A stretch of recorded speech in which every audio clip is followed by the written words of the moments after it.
Good evening and welcome to our annual membership meeting. It's great to see some faces that I recognize and others that are new, and some names that are new. Just want to say that, well, I have a few things to say, but for most of you, if you've been following us or the death penalty in general in this country, it's been a fairly tumultuous year, especially on the national scene, with the death penalty executions around the country have been at a really staggering high and continuing through this month. And there have also been a number of states that have really distressingly proposed and succeeded in passing things that have expanded the death penalty in their states. And I know Mark is going to say a little bit more about this, but we are very pleased here in Nevada to say that we have managed to not be in that space where we are either executing or even talking about or thinking about expanding our death penalty. So we feel really, really, I don't want to jinx anything. We just feel very fortunate, I guess is the right word to say, that we still feel like we're on a trajectory towards greater concern about the death penalty, greater concern about resuming executions here rather than less concern. And so I think that's a trajectory that we've been on for a number of years, and we're kind of continuing in that path. So I think that's my optimistic view of where we are, even though the rest of the country, as I say, has been disappointingly heading in a different direction. It was a legislative year this year, and probably you all know that it was not a legislative time, a political situation for us with our governor and where we are, where we had a repeal bill, but we were still involved in some legislation that was important to a broader group and broader effort to raise concerns about how our criminal justice system operates. And again, Mark and perhaps some others will say something about that. I guess what I will leave you with is just the fact that I'm struck by the fact that we started in 2001, and we first convened as a group that then became a formal organization. And so we are entering our 25th year of existence as the year turns. And it's, for me, when I started out in 2001, I thought we would be done in 20 years maybe, and we're past that deadline. So on the one hand, I feel like we're always thinking that we're just around the corner from repeal and ending this thing. But we also know that it's a longer fight than we might have thought it was going to be. And I want to acknowledge that in all of that, we've had tremendous support from a really great board of directors, some of whom are on this call and others who weren't able to be here. We've also had very steady staff support over the last 5 years.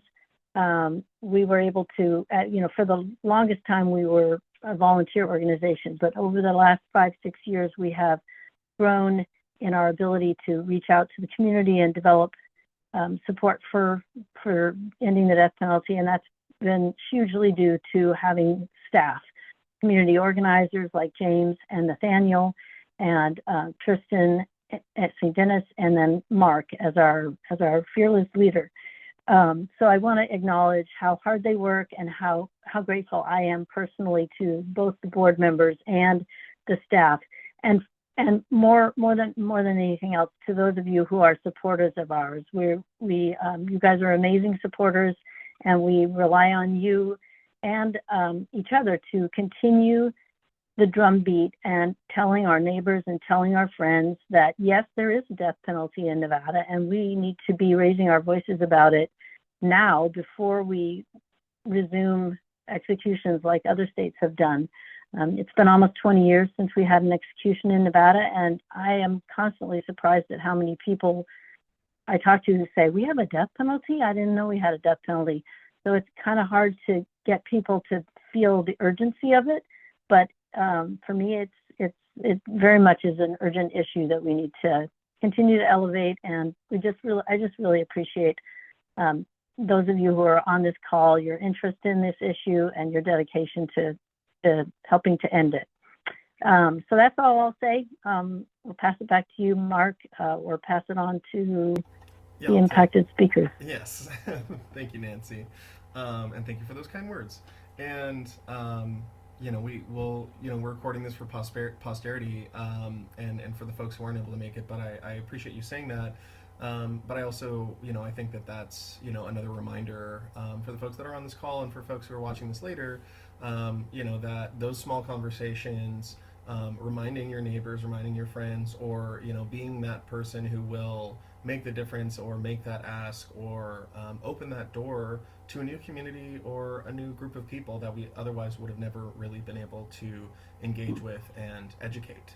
And coming from a group that is very special to me, our next speaker, my camera is still off, I'm sorry, y'all.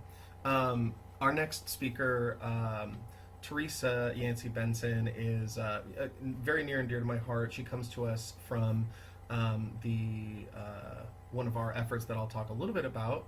But spoilers, we have, as one of our big goals this year, really focused on trying to build some support where it doesn't exist for people that are impacted by the death penalty. And one of those things that I slowly realized there was a need for in my conversations as executive director was the families and the loved ones of people on death row really didn't have a strong network of people with a specific identity and specific challenges that come with that experience.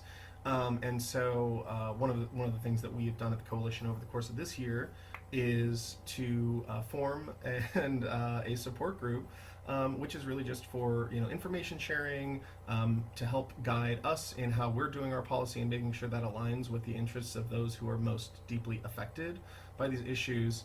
And Teresa is a fierce advocate in her own right in the criminal justice sector, constantly fighting for people for second chances.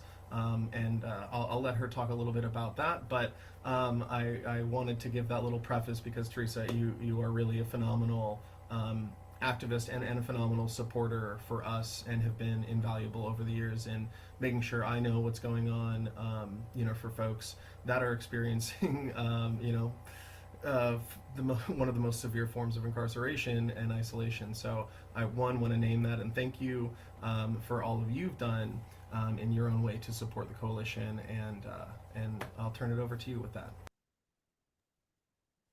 Well, thank you so much, Mark, and thank you all. My name is Teresa Yancey Benson. I'm the executive director of the Clemency Project of Nevada, where we do fight for second chances through participatory defense. So we help families and their incarcerated loved ones gain access to the Pardons Board to have those sentences commuted to allow for parole. So having a loved one on death row, my very close friend Antonio, it's a weight that never ever leaves you. He's a very close friend that I've known for very many years. And I just want to talk a little bit about what he means to me. He's more than a case number. He's more than a sentence. He's family, and he's my loved one, and he's a human being whose life holds dear meaning for me. The weight of his situation has always sat very heavily on my heart, and he's been on death row for right about 30 years now. And it's a fear that lives as a mixture of fear and grief and hope and resilience that most people can't even imagine. And too often, those of us carrying it are forced into silence because of the stigma that's associated with having loved ones on death row.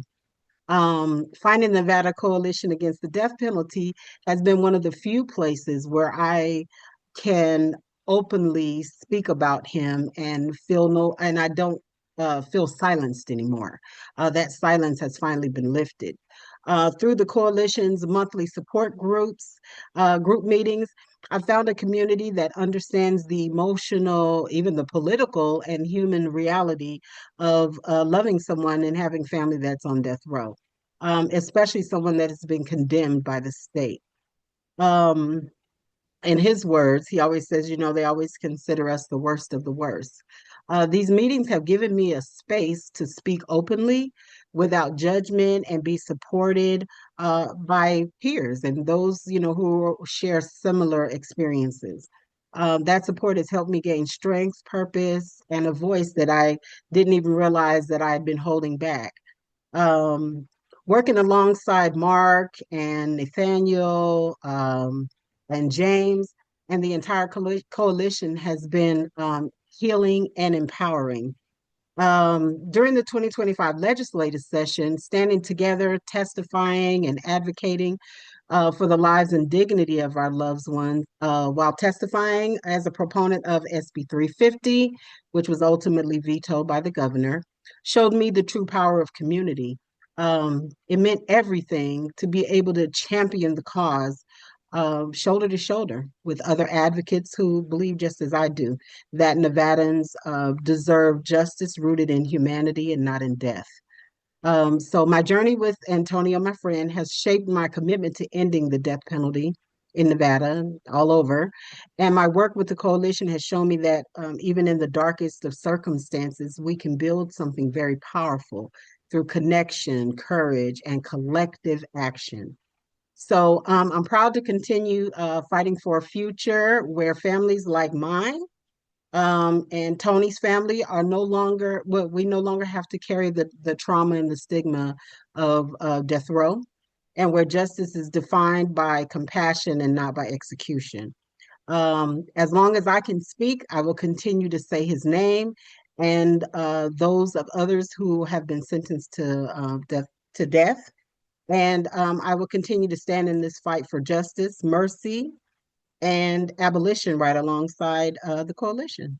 So thank you.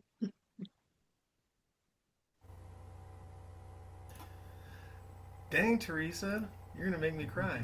Um, Thank you so much for that, and snaps from everyone in their own virtual rooms, I'm sure. Yeah, wow, thank you for that. And speaking on the coalition's behalf, it's an honor to be standing by your side in all this fight. And I will also just invite Teresa if she does have anything that could be helpful for anyone that folks could do on the call. Please, Teresa, feel free to drop that in the chat if there's any actions that you have going on. And I'll make sure I send that out to our list too when I share the recording. So the next person I want to speak, or who will be speaking, is James Allen, who's right behind me. I'll switch spots with him in just a second.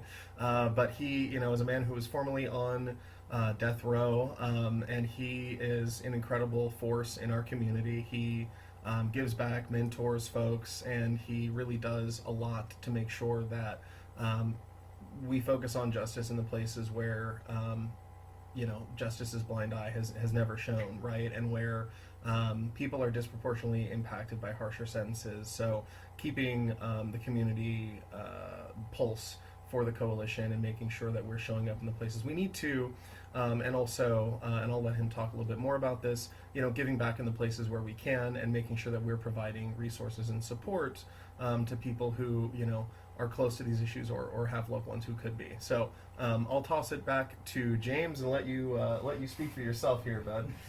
So we'll switch. Okay, thank you, Mark. Good evening, everyone.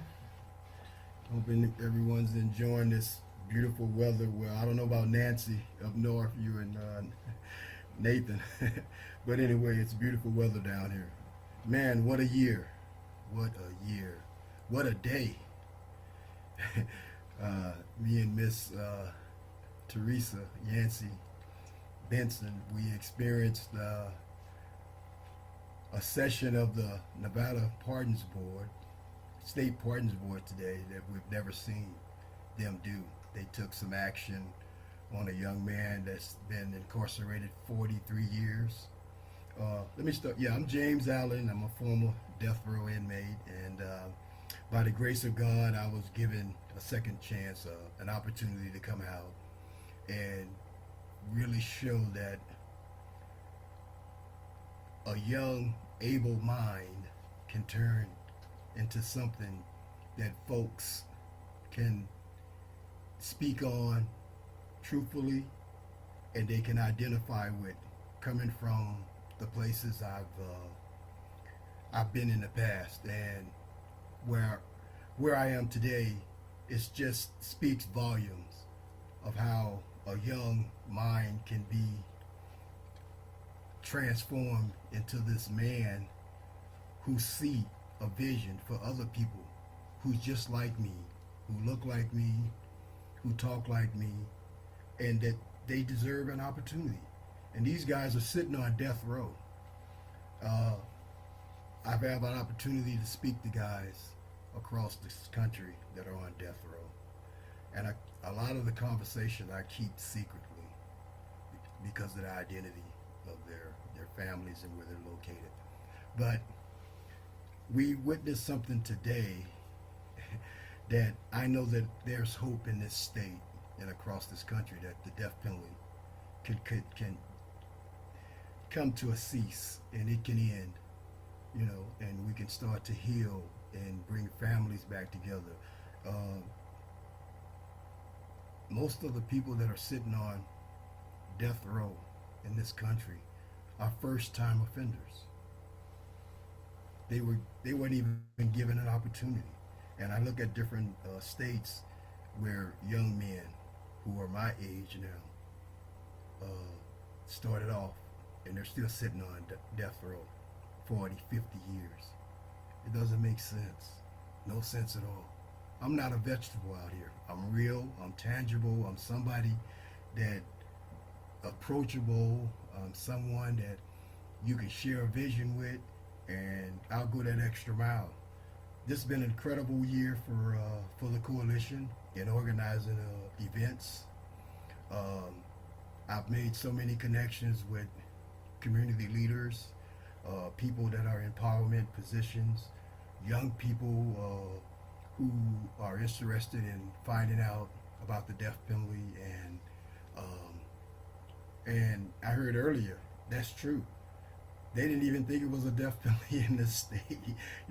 Why there's a execution? How come we're not on the map? We don't want to be on that map.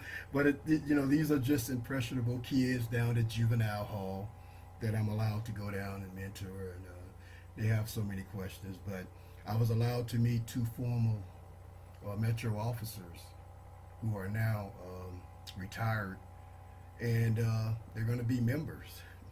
They want to get involved, and I knew these officers when they were beat cops on the street, chasing us, and now they want to fight for a cause because they see it that it's real, and they always saw something in me, and I appreciate that. When I think about the past, I think of my mom, Eliza Rome, and all of the changes and different, I guess environments and elements that she had to go through with the system, and they took her through a lot of red tape just to be able to go inside the prisons. And Teresa you remind me so much of a young Eliza Rome.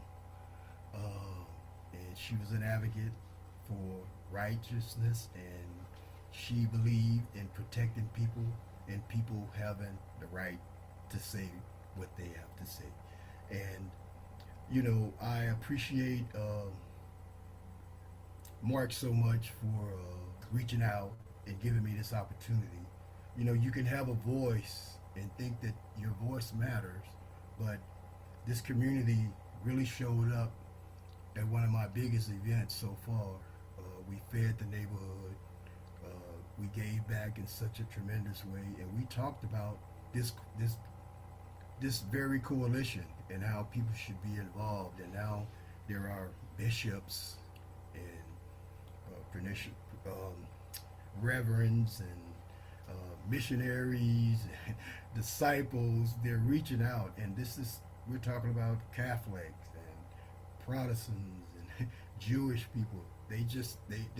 They're reaching out, and they want me to come and just tell my story. You know, to see that um, I didn't give up, and I'm part of something that's big and it's real, and we just have to keep being humans.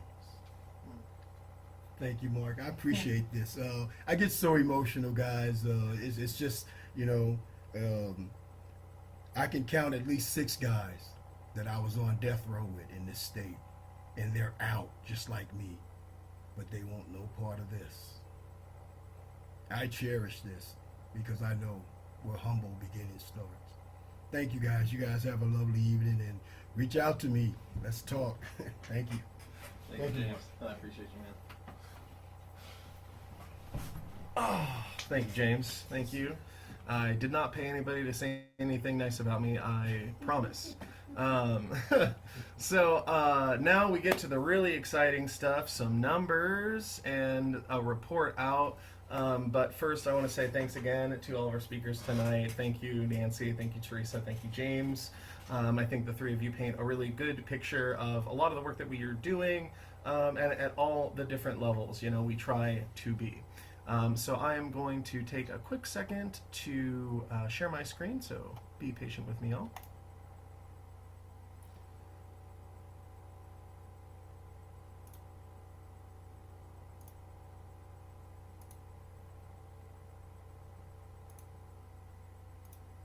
All right. If you can't see this, let me know.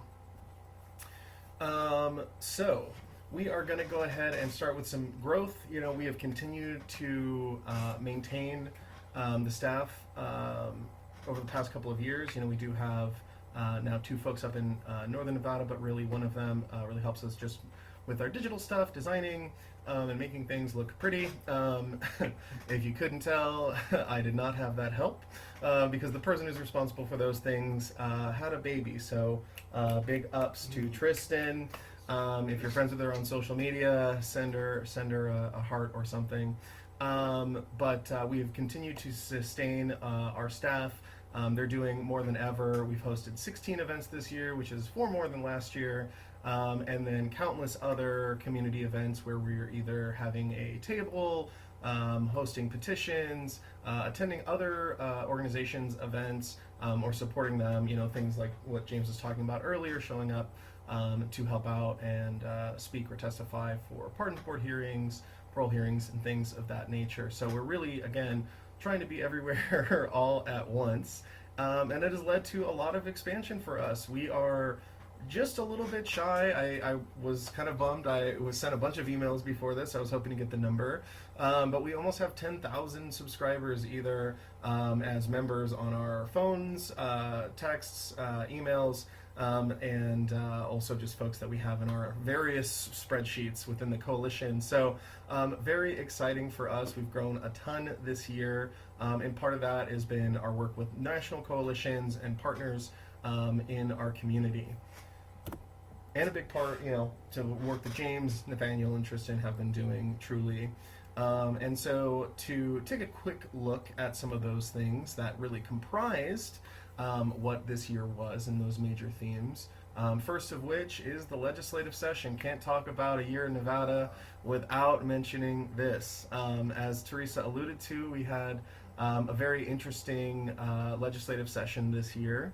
And one that had some very strong pieces of criminal legal reform legislation presented.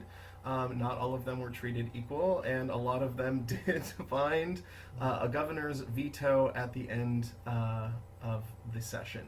One of those was, of course, SB 350, which would have modernized execution protocols, really built it into a more humane and, let's be real, commonsensical approach to execution protocols if we, maintain the death penalty.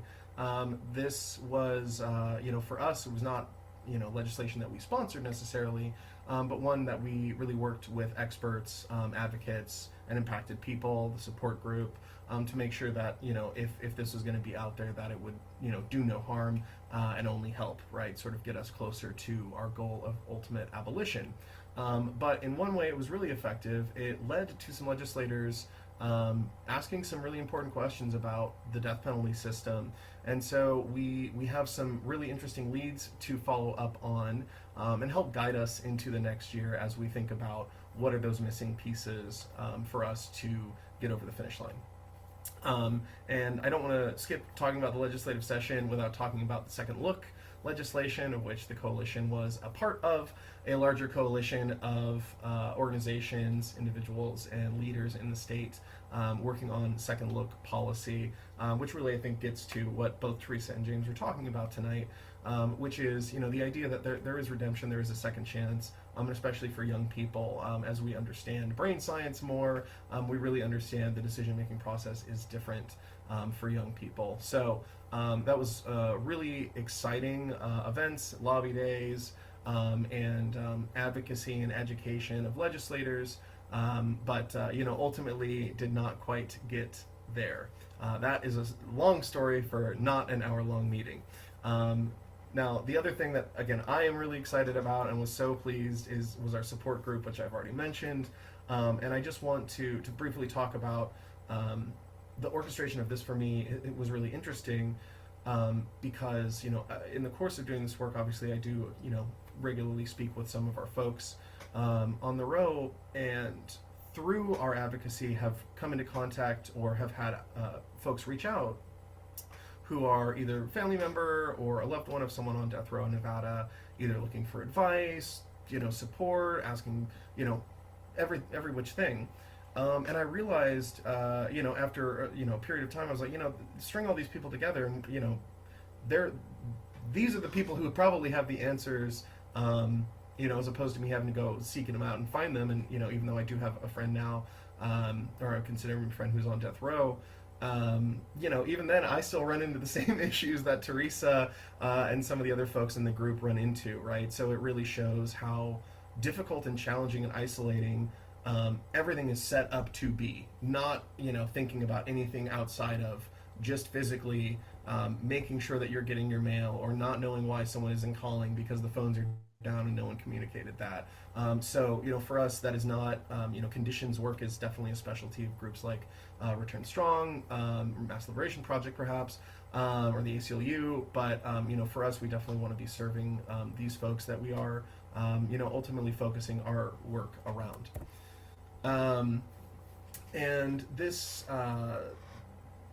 this has been something that has really informed the work that we do, and also makes us realize that folks from all walks of life can find their way to support an end to the death penalty. We talk a lot about the common sense of supporting an end to the death penalty, right? Stripping away the mythos, demystifying that is a lot of what we talk about in our educations, breaking down the sort of true crime, law and order version of the death penalty. And in part because of conversations at the legislature, and in part because of these sort of anecdotal evidence from our organizing, we realized that we haven't really been looking at a place that's been staring at us in the face, which is rural Nevada, disproportionately actually unaffected by the death penalty, right? But paying their taxes to the state just the same as the rest of us. So we see some interesting overlap in those communities, and especially within indigenous communities in rural parts of Nevada. And so we've had some really effective and exciting organizing opportunities over the last quarter or so since we've really initiated that. We spoke with folks who had run as candidates in some of these rural areas. We got expertise from folks in these different areas, and then we really started hitting the pavement. And unfortunately, Nathaniel is already on his break, his time off for the rest of the year, but he's really done a bang-up job of making us have an impact in a place where we traditionally had thought, that maybe isn't worth the effort, and we're finding it really is. Common sense is everywhere. So that's been exciting, and we'll continue to work on that. If you have any contacts in rural areas, let me know. We'd love to get your support.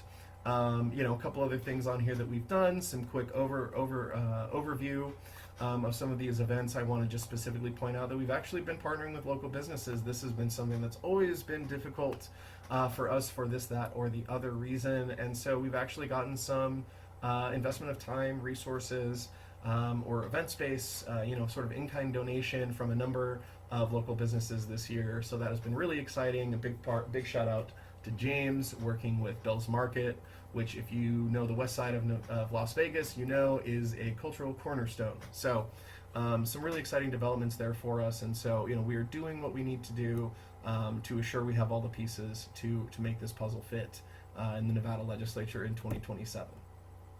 So I talked a little bit about filling in the gaps, right? Filling these puzzle pieces. I've used that analogy 30 times already tonight. And that is a lot of what we will continue to do. This is a quote-unquote off year with the legislative session. So that means a lot of opportunities for us to keep this issue alive, be talking about this. As everyone said, people still are surprised because they just think there's no executions, there's no way this can be happening, right? And so that is a big part of our fight, is to, one, keep it on the minds of journalists and of everyday people and of our legislators, right? And I still have legislators to this day who will go, "Hey, so what? Are you bringing this up in the interim session, right?" And I found that the impact that we have had in the last couple of years is profound, right? I'm having journalists reach out to me and say, "Hey, do you guys have a take on this?" So on and so forth. That is important to us, continuing to push this narrative that the death penalty, needs to go, and that we really, that there isn't this vitriolic support for it in Nevada.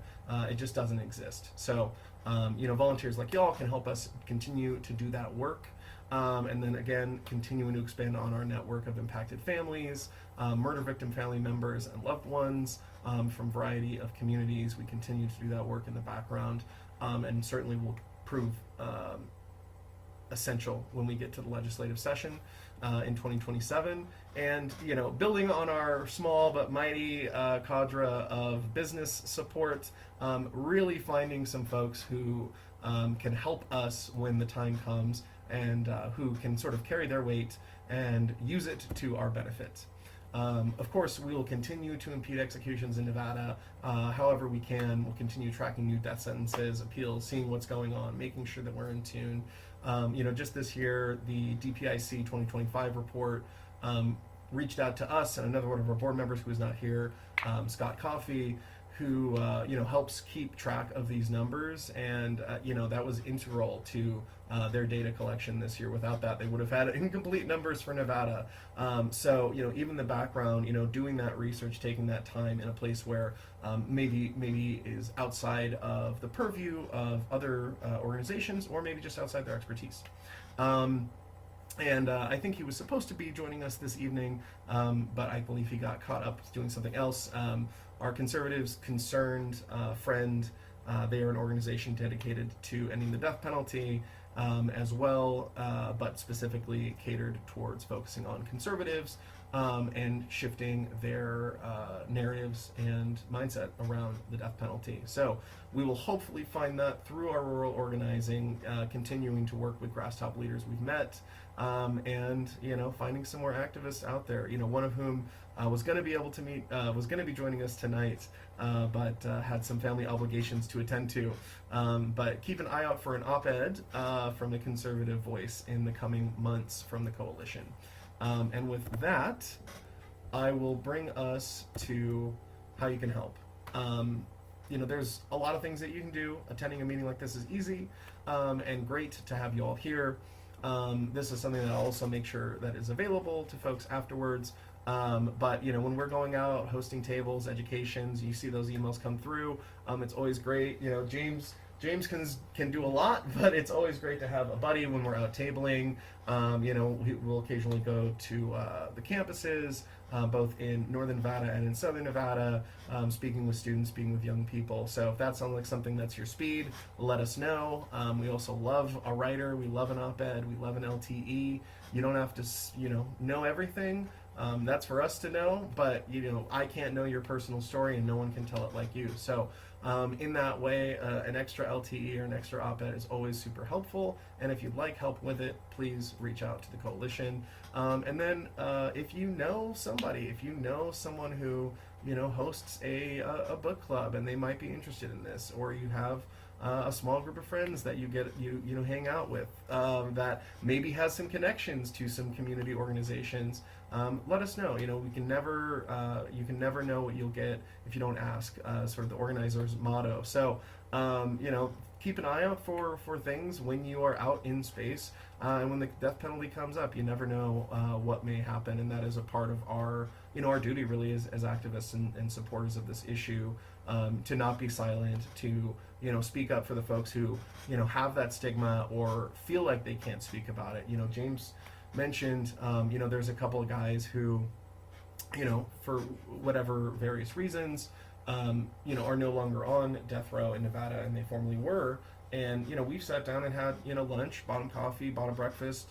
And, you know, there is a lot of stigma, there's a lot of fear, and it takes a very bold individual with a lot of courage to stand up when you're impacted. And so having folks that aren't, who can stand up and be there in solidarity is, you know, is just as important in many ways, to making sure that those folks feel supported and can speak up for themselves, right? So, you know, help be that megaphone for the folks who, you know, are the closest to that issue if you're not. And I think with that, I will shut up and say thank you all so much for being with us tonight.